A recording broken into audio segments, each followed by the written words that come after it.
ସେଇଥିପାଇଁ ପ୍ରଶ୍ନ କରିଥିଲେ ଚକ୍ରବ୍ୟୁହର ଭେଦର ବିଦ୍ୟା ଆଜ୍ଞା ସେଦିନ ସୁଭଦ୍ରା।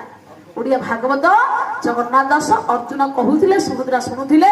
କିନ୍ତୁ ନାରୀ ଆଉ ପୁରୁଷ ଆଉ ସନ୍ତାନ ପଣ୍ଡିତ ମା ଗର୍ଭରେ ଥିବା ଜୀବ କେମିତି ଆଜ୍ଞା ତାର କର୍ମଧର୍ମ ପ୍ରଭାବିତ ହୋଇଥାଏ, ତା ବାପା ମାଙ୍କ କର୍ମରେ ପୁରୁଷ ପଣ୍ଡିତ ନାରୀର କର୍ମ ବଳରେ କେମିତି ସନ୍ତାନ ଦୁଃଖ ସୁଖ ଭୋଗ କରେ। ତାହେଲେ ଆନନ୍ଦ ଆମେ ଟିକେ ଦେଖିବା ଶୁଣିବା। ବୋଲା ପିତା ମାତାଙ୍କୁ ଏକାବେଳେ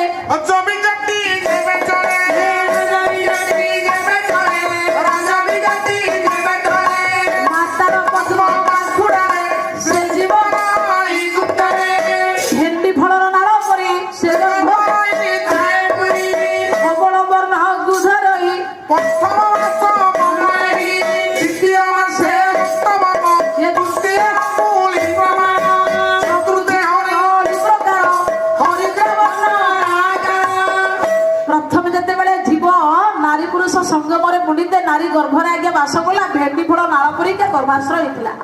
प्रथम मासरे धवल वर्ण, द्वितीय मास रक्तवर्ण, तृतीय अंगुली परिका, चतुर्थी कदली परी प्रसारण होला। कला जीव को हेले 5 मास हृदय बसंती। जो 5 मास पूर्ण होला से दिन पंडित 8 मास कला नारी गर्भरे। ताहाले पंडित मंडली नारी जहा करे, पुरुष पंडित जहा करे ता संतान संतति सैया करते।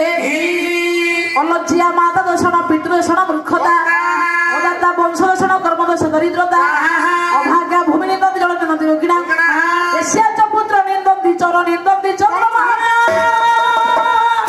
झियो नष्ट हो मुख्य दायिता मा, पुओ मूर्ख हो मुख्य दायिता बापा, टंकाटे दान पुण्य काहाकु देवानी मुख्य दायी वंश, दारिद्र्य ग्रास करुछि मुख्य दायी होछि कर्म।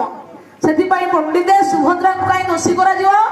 चक्रव्यूह भेद पर्यंत शुणिले फेरिबा पर्यंत शुणिले नि सोई पडिला आज्ञा। सुनु सुनु माता सोइले गर्भ मातारी साई सकरी भावे तांसारा सुनी पारी गाई।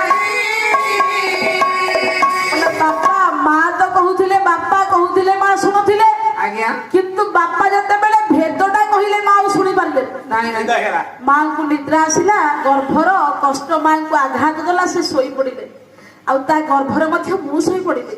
किंतु एतिकी सत कथा बापा, चक्रव्यूह मु भांगी देबी किंतु फेरी परिबे। मते प्रतिश्रुति आपण दियंतु, जदि चक्रव्यूह मते फेरै जानि परिबे ताहले चक्रव्यूह मु भांगी देबी बापा। अभी म कहिला आज्ञा तो देरी कर न कोला जा। हां ए चक्रव्यूहटा भग्न कर। हां आउ फेरे आनिबा दायित्व तोर बाबा